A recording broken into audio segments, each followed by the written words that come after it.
Hey there Candy Crush lover, got a friend stuck at level 99 with 0 lives. Want to be their candy hero? In this video, I'm going to show you how to send lives to friend in Candy Crush Saga. First thing first, open the app on your mobile device and head to the main menu.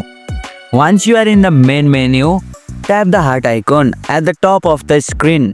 This shows your lives and where your friends are begging for more. You will see a list of friends, some may have already requested lives. Just hit the send button next to their name and boom, you are officially the sweetest friend ever. Even if they didn't ask, you can still send lives.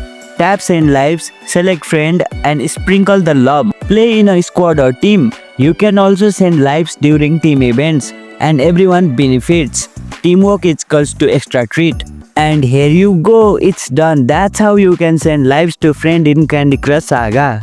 If you liked our video, press the thumbs up and share button. If you have any question, comment down below and don't forget to subscribe the channel for more tutorials.